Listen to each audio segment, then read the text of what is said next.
Hi, welcome to the Badass Breastfeeding Podcast. This is Dianne, your lactation consultant. And I'm Abby, the Badass Breastfeeder. And today's episode is brought to you by Motif Medical. Are you searching for the perfect breast pump for your breastfeeding days? The Motif Luna breast pump is covered by insurance and proven to provide more milk in less time. And we will hear more from our sponsor later, but you can always head to badassbreastfeedingpodcast.com and check out our sponsor page. If you ever need anything, see if you can give any of them your business because they make this podcast possible. And while you're there, scroll down and enter your email address and we will send episodes straight to your inbox every week. And check out our shop page too, and all of our other episodes and our resources page. And it's quite a website.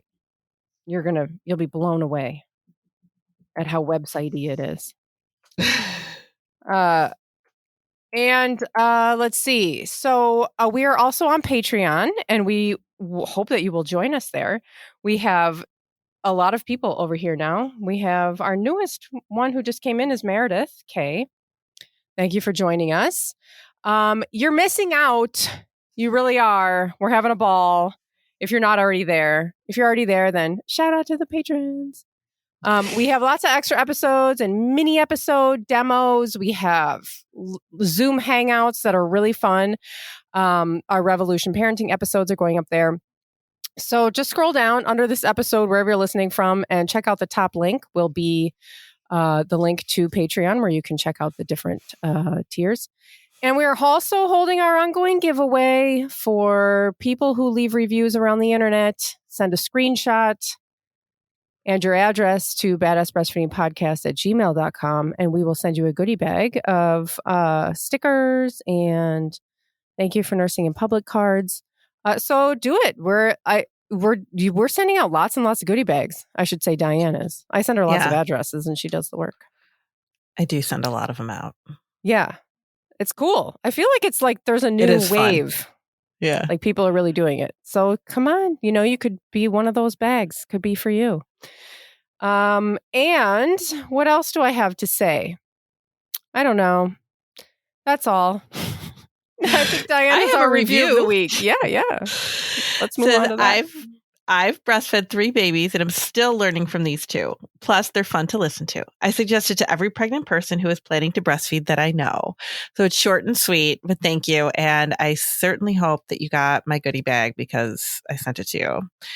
And thank you very much for doing this. And thank you for sharing. That really means a lot to us that you guys share the episodes and the podcast and encourage other people to listen. I saw somebody today, actually on video, who is a listener, and she found out about us from a coworker. So it's, it's really great when people are sharing. I feel like we hear that a lot. Like, oh, my friend told me about this podcast. And yeah, it's amazing that you guys are doing that. And I sent out a lot of goodie bags yesterday. I think I sent out like 7 or something yesterday. So I know it's fun.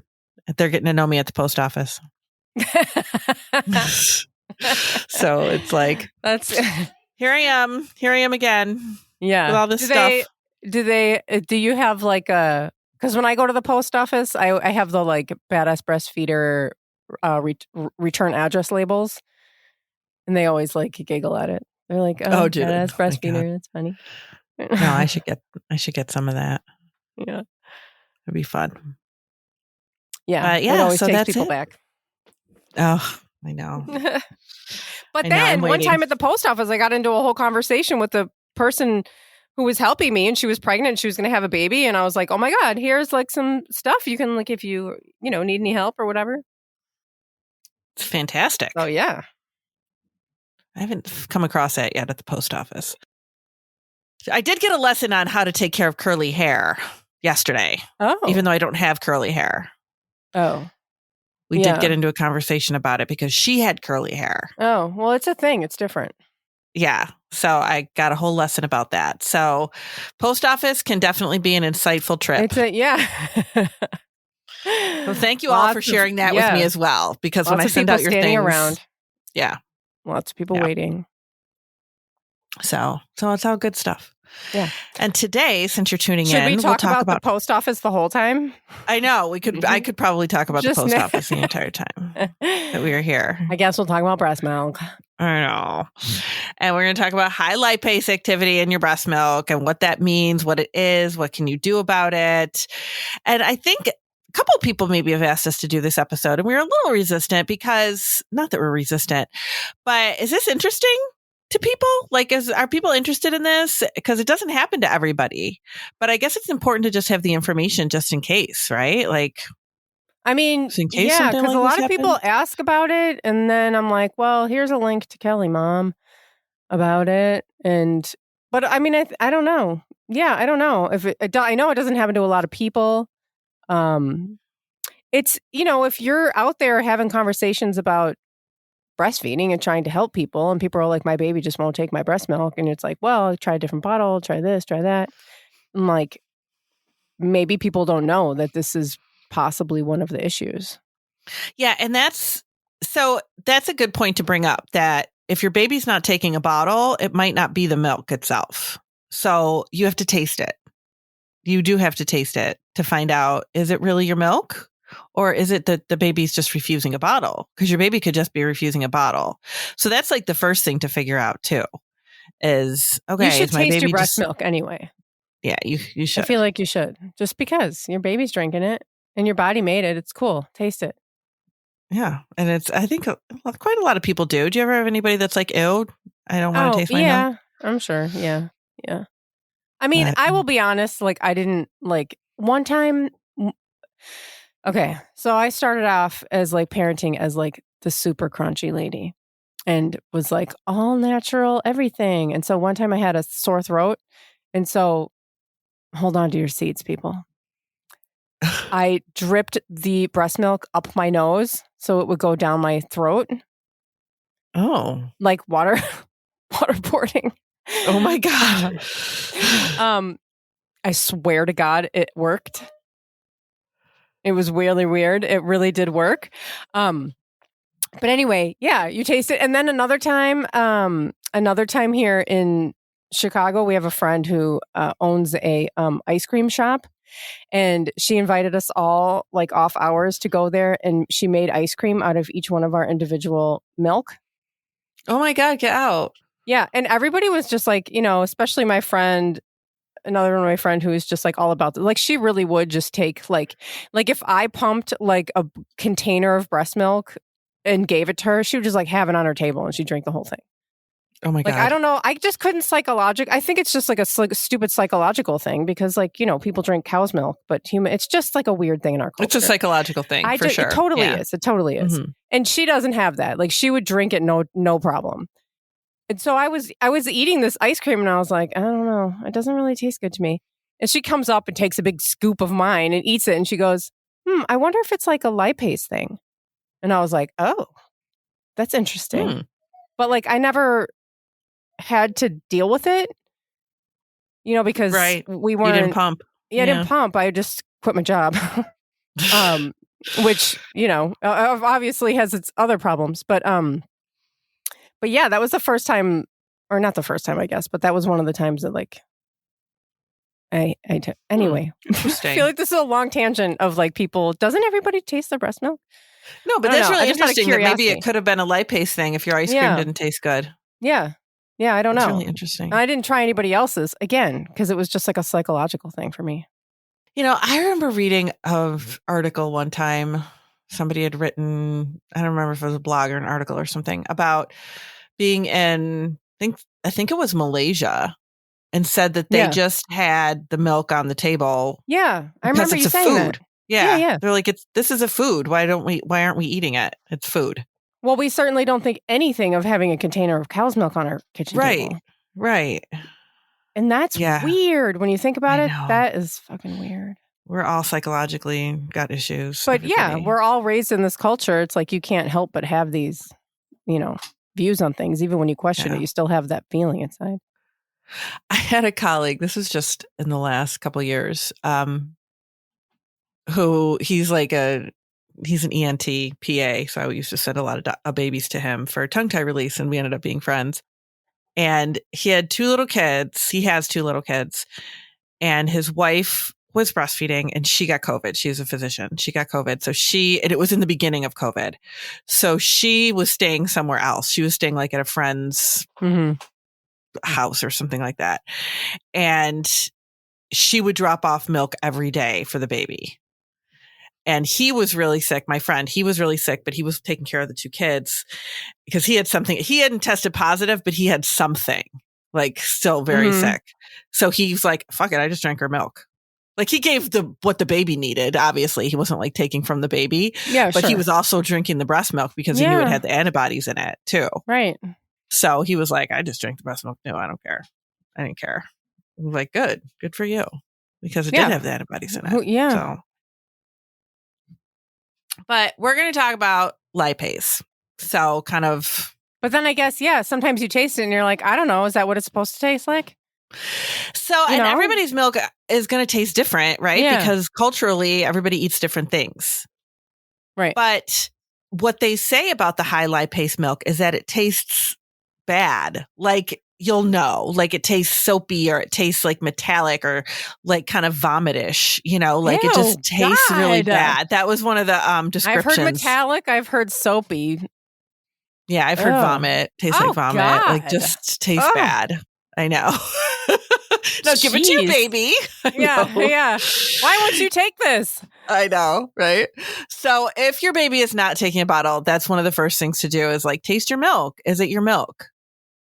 And especially if it was frozen, if that was frozen milk, then taste it and see. So let's go first. We'll talk about what it is because I wasn't really sure about what it was. I mean, like I know what it is, but at the same time, I wasn't sure like how does it happen and all that stuff. But the bottom line is there's not a lot of formal research behind this. So a lot of things that have been done have been just kind of like, okay, this worked. This is what we're doing for it. But there's not a lot of research. And when I say not a lot of research, I mean like around like why it happens or how to stop it from happening or, how to fix it from happening, any of those things. Yeah, right.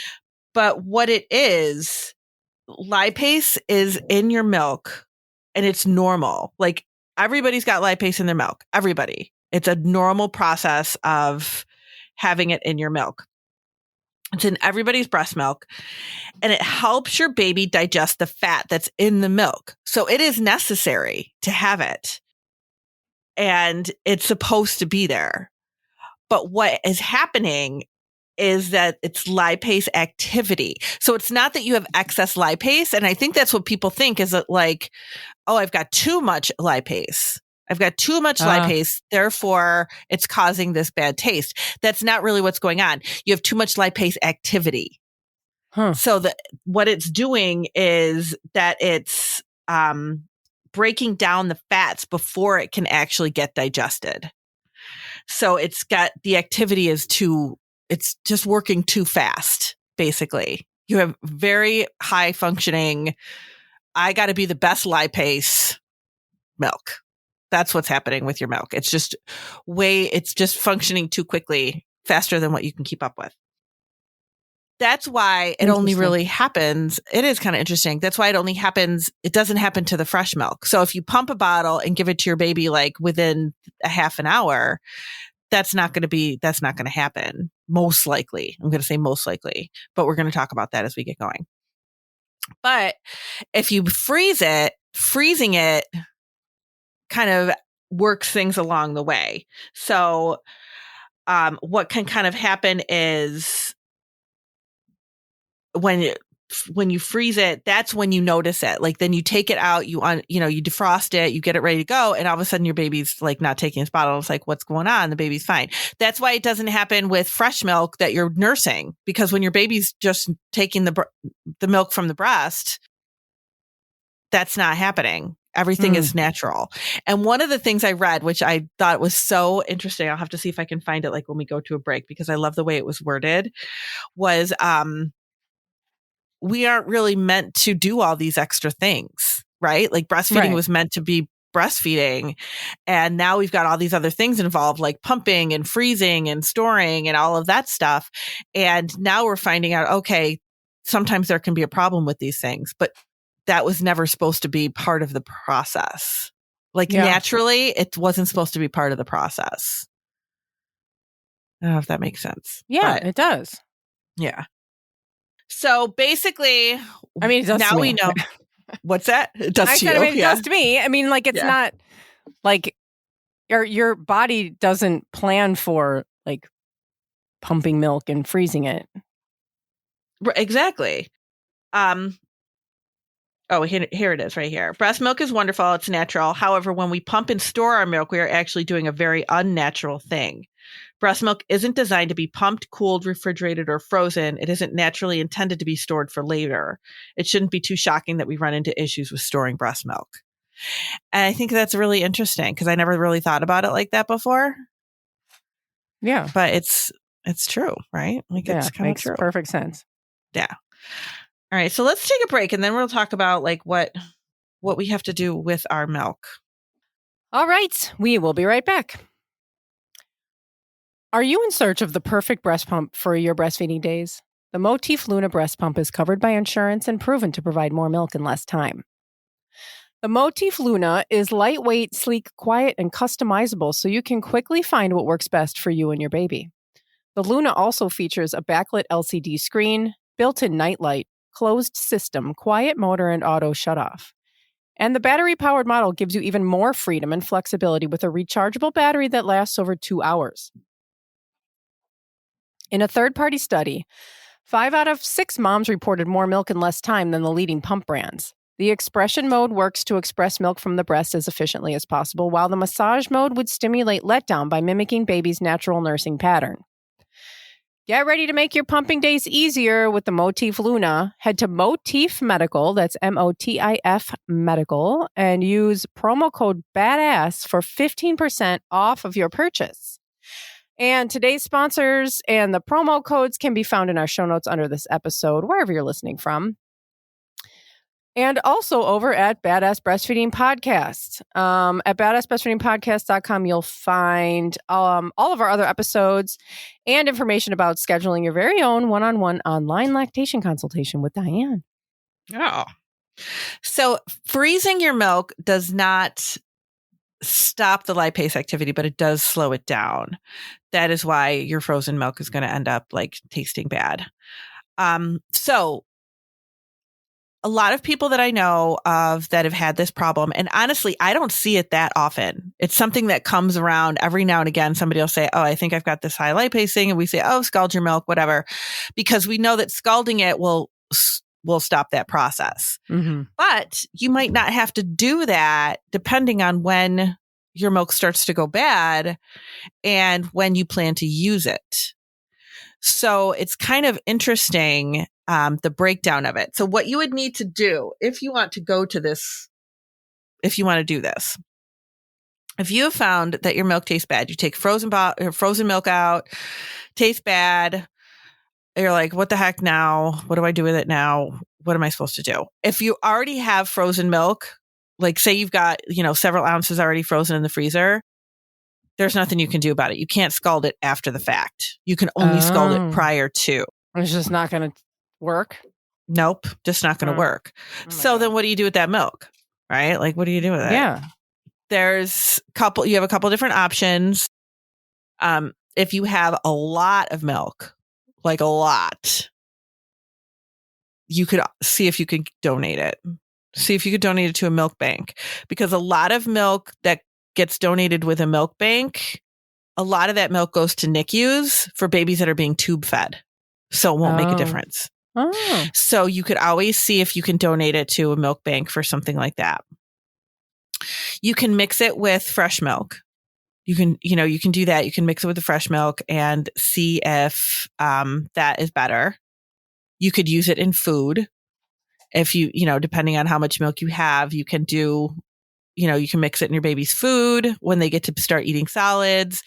You can make foods with it. Like Abby said, you can make ice cream with your breast milk. You can use it, in other recipes. People do that. So you might be able to use it for something like that if you're adventurous. You can make soap out of it. You can use it for breast milk jewelry. You can put it in baths and make it, bath water, because that's really good for their skin. So there's definitely things you can do with it. Don't throw it away. But if you have like hundreds of ounces or something like that, then maybe see about donating it. See if you could donate it. The milk is not bad. That's a really important thing to remember. It just tastes bad. Mm-hmm. But there's nothing wrong with the milk itself. It just doesn't taste good. So some babies will take it and not care. And then you'd never know the difference, right? Like, yeah, you never wouldn't know. But some babies are like, "Ooh, this doesn't taste good." And they just, won't take it. So some things you can do to figure out what is going on with your milk is to taste it after you pump it. So take it in like increments. So take a little bit, say you pump like 2 ounces of milk. Take a little bit of that milk, not the full 2 ounces, take a little bit of it and put it aside. Taste it after an hour or taste it right away to see what it tastes like. So you have a baseline. I don't mean like chug it, like just, take a taste of it. Yeah. And then an hour later, taste it again. An hour later, taste it again and see where you're going with it. Like, does it turn bad? Does it start to taste bad after 5 hours? Does it start to taste bad after 3 days in the refrigerator? And I don't mean you have to taste it every hour for 3 days, but give it, taste it pretty frequently so that you have a little bit of a basis of, oh, okay, this milk is really okay for about 24 to 36 hours before it starts to taste bad. Or some people's will start to taste bad within an hour or two after they pump it. But if you are somebody where your milk doesn't start to taste bad until a day or so after you've pumped it, then you can use that milk within a day. You don't have to scald it. You can just use that milk within a day and at what point it starts to not taste good. But if you freeze it, it's going to start to taste bad. So you're going to have to scald it. And then, either scald it or not use it. Those are kind of your options. Yeah, right. Which, nobody really likes the option of pumping milk that you can't use. Right? Yeah, man. That's a bummer. And we don't know, we don't have information on how to like you said at the beginning, we don't know how to prevent it at this point. Right. So those are the options, which sucks. So there's really nothing like in your diet, because some people have asked, like, should I change the way I eat? This isn't anything that's connected to anything like that. And there isn't enough research to show that like there's anything that you can do to change that it's happening. Some people have asked, well, if it happens with one kid, is it going to happen with another? Anecdotal research says yes, that if it happens with one baby, it is probably going to happen with other babies too. Mm. So just kind of be prepared for that is a situation. It doesn't hurt to do this with your milk, like doing the test tasting with it, even if you've never noticed a problem, just to see, like maybe before you start storing a lot of milk, do this taste test process with it for a day or two and see where you are. That way you don't figure out several months down the line that you've got, milk that tastes bad. And this is a really good thing to remember if you're somebody who's stashing milk away to return to work and you're not giving many bottles, or you're giving bottles of fresh milk when you do give bottles. And then all of a sudden your baby's 4 months old and you're going back to work and you're giving milk that's, from 2 months ago and it tastes bad. And then you've got a freezer full of milk that tastes bad. So doing that taste test with it before you start doing a lot of freezing of milk might save you a lot of worry and a lot of stress in the end. So I would suggest doing that if you have any concerns at all about what could be going on. Yeah. Is it something that can not be present in the beginning? I don't know if you already said this. I thought I was listening to the whole episode. But if you did, I'm sorry. Is it something that can not be there in the beginning and develop later? I mean, it doesn't Or I is it have just not seen anything like that. okay. I think if it's there, it's there. Interesting. Yeah. And, people just don't realize, maybe because they've used, like I said, they use the milk sooner rather than later, and it just doesn't develop. And then when they use milk that's older in the freezer, that's when they figure it out. Right. That's usually what happens. People pull milk out of their freezer and their baby won't take it. Yeah, Like exactly. That's when they figure it out. So who knows? I mean, like I said, there's not a lot of research on it. So maybe it is something that comes along later. We just don't know. Yeah. Or it could be something that's just different for everybody. And milk does taste different over time too, depending on what you ate, what's going, whatever. Basically, what you ate is a big one. I don't know if I think medications might change the taste depending on the medication. Maybe the vitamins might, depending on what it is, might change, if you're taking any supplements, might change the flavor of milk. So kind of knowing, having a baseline is, I think, really important, because what if you do taste your milk, you think, okay, maybe it's lipase, but what if you had started a medication, or what if you had just taken a medication? Could it be that? Having a little idea of what your milk is supposed to taste like, I think, is really important. Yeah. And we've never talked about that before. We've never really talked about everybody should taste their milk and figure out what it tastes like. Right. Yeah. I mean, it would help, to know, if there's any changes, or Yeah. like you said, the baseline. Absolutely. Just having a baseline on it. So some frequently asked questions. I did find some good information on this. Is excess lipase activity something that happens over time, or have I had this problem all along? And that's what you just asked. Uh-huh. And it says this is hard to answer because of a lack of formal research. And the person that's writing this was saying that she never really noticed, because she just breastfed her baby for the first 5 months. And then it was after that she started giving frozen bottles. And she's like, I suspect I had it the whole time, but just didn't know. But there's not a lot of research off it. Once you always have it, do you always have it? Again, not a lot of research. But anecdotally, people say, yes, child to child, they have had it with, pretty consistently. Is your baby more gassy? Do they have frequent runny diapers? I'm curious if there's a link to, somebody had asked, I'm curious if there's a link to having gas or, runny diapers, and if that's a link to this, having high lipase in your milk. No, it has nothing to do with anything like that. It's not gastro. It doesn't affect gastrointestinal system. It is really all about just the taste, breaking down those fats too soon. What tips can you give on getting a baby to take a bottle that he or she has learned to hate? And we've got episodes on giving bottles, tips for giving bottles.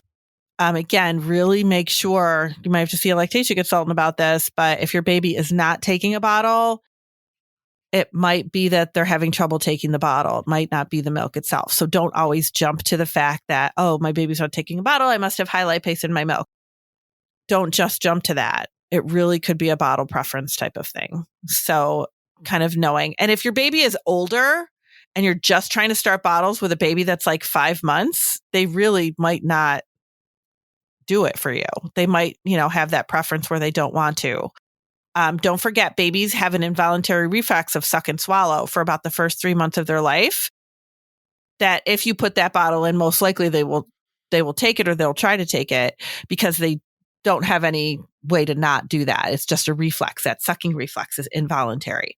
But once they get to be a little bit older, so sometimes people will be like, I don't want to start bottles until my baby's way older. I don't want them to, get nipple confusion and all this stuff. So they wait 4 months to start a bottle. And at that point, your baby's like, nah, I don't want to. Because they have a little bit more control over that at that age. So make sure you are, trying it a little bit sooner than later if you want to kind of avoid that. But really make sure, if your baby's not taking a bottle, you can try milk in a cup. You can try doing it that way and see if they'll take it that way. But taste the milk and see if it tastes bad, and if that's the situation. Metallic-y, soapy, just kind of yucky tasting. Vomity. I know, right? Is that even a word? I don't think so. It has to be now. So scalding your milk. So this is something that people do with their milk. If it's if you find that it does have high lipase. So if you have a freezer, like I said, if you have a freezer full of milk, you figured out that you have this high lipase problem, the stuff that's in the freezer, we can't do anything about. But stuff that you are freezing now will have to be scalded. And if you're wondering, like, is this even worth it? Yes, it is. It's a pain in the ass and it's unfortunate and it sucks. And it's just one more thing for you to do. But if you compare it to formula, it's worth it. I mean, it's worth it for your baby to get breast milk still, even though you have high lipase and the taste sucks. Just remember, the milk is fine. There's nothing wrong with the milk, but the scalding stops your milk from developing that bad taste. So you have to heat the milk to deactivate the lipase enzyme. That's what does it. Go ahead. Go ahead. No, go ahead. I've heard people worry about, like, if I'm scalding my milk, is that just damaging all the good things about the breast milk? No, I don't think so. I mean, if you microwave it, yes. So don't microwave it. Don't scald it in the microwave. Okay, that's good to know. Yeah. And because like, what are the direct, and do you bring it to a boil? Yeah, you'd have to. Really? Oh my God. I know. So what this says here is I read 45 degrees Fahrenheit or 63 degrees Celsius for 1 minute, or 160 degrees Fahrenheit, 72 degrees Celsius for 15 seconds. I also heard that hitting 180 Fahrenheit was the key temperature. The exact temperature doesn't matter as much. What matters is that the milk gets hot. I like my milk to hit 163 degrees Fahrenheit, but always remove my milk from the heat once it hit 180 degrees. So there's no like, okay, you have to be at this point, but you do need to get like a thermometer. Some people just wait till it boils. And once it starts bubbling and boiling, that's when they stop it and they take it off. Don't microwave it. Doing it on the stove is most common. So put your milk into a pan on the stove, slowly heat the milk. Once small bubbles form on the outside edge of the pan, your milk is done and you should remove it from the heat.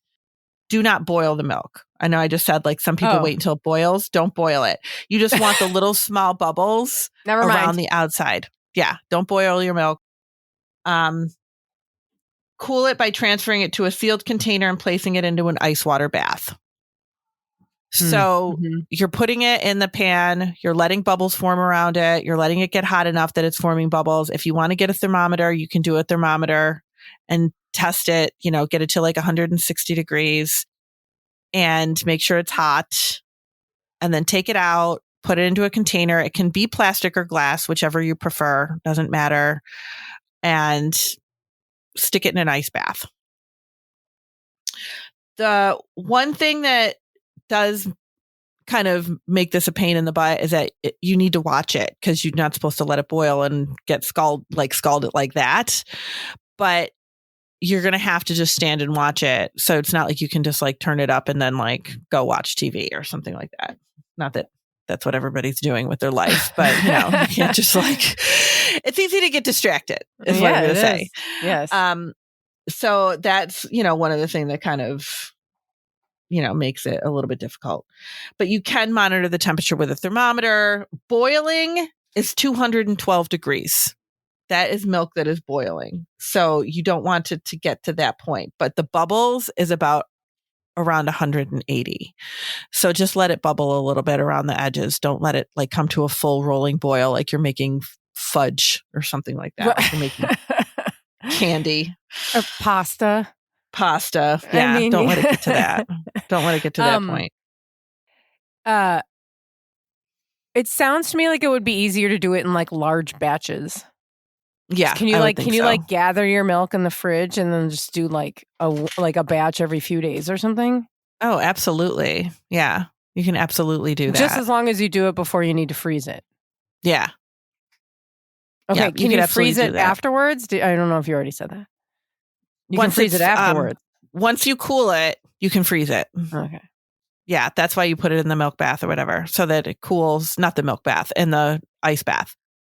Because that cools it, and then you can freeze it. And then that will stop the taste from becoming bad because you're deactivating the lipase with the heating. That sounds like basically a lot of work. all you're doing. But being able to do it every few days and maybe have your partner do it, since they're probably standing around wondering what to do. Now, this person that's writing this, she figured out how to do it with a bottle warmer. So that might be an option too. If you have a bottle warmer, it said for me, this was the easiest method. Once you figure out how much water to use with your bottle warmer, you can dump in the water and then go about your business without needing to babysit the milk.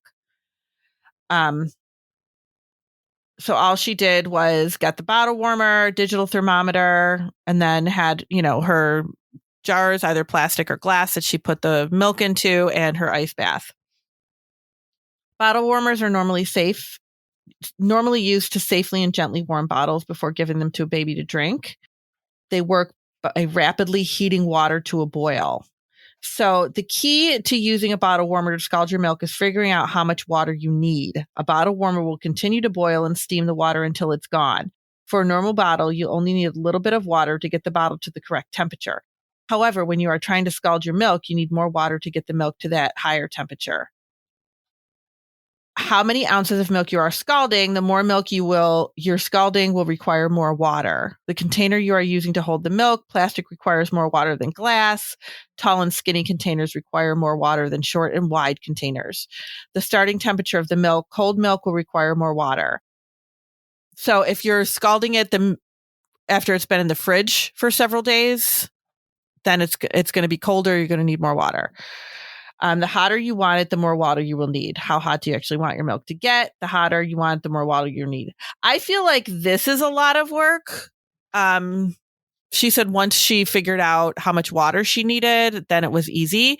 But you can only do a certain amount in a bottle warmer. Whereas, like Abby said, if you could do like several days worth in batches. Yeah, I ain't doing that. Yeah. No, I'm doing it in a big pot with a bunch of milk. Like a cauldron. To stir it. Right. Like a witch. Yeah. It's exactly. Yeah. So that's, I think that would be the better option too. So if you're wondering, like, what do I do with this milk? Then you can save a couple of days worth if you're somebody who pumps regularly, and just do it in batches all at once. Let it bubble. If you have a thermometer, let it get to at least 160 degrees. And then put it in an ice bath. And I think once you get a process going, it probably isn't too terrible. But knowing when your milk starts to go bad is going to be key. So do that taste test so you can figure out, like, okay, my milk is good for the first 24 to 36 hours, or my milk is good for 8 hours before it starts going bad. And that way you kind of know, like, what you're dealing with and whether or not you can use it right away. Because if you're somebody who's using milk right away, you're pumping it to use pretty quickly. Or even pumping for the next day. If you're somebody who just pumps for the next day, maybe you don't need to scald it, maybe you can just use it right away. That would be cool. Yeah. So definitely figure out, that's the first step. Figure out when your milk starts to taste bad and then go from there. But that's kind of the basis, the bottom line of what to do with your high lipase. Remember, your milk is not bad, just tastes bad. You just have very active lipase, overachieving lipase. That's what you have. Just very busy. Be proud of your overachiever body. Exactly. Be proud of it. It's just very busy lipase. It's overachieving and trying to work really hard. So, but the milk itself is fine. All right, cool. Well, thanks for listening. Thank you. Bye. Bye.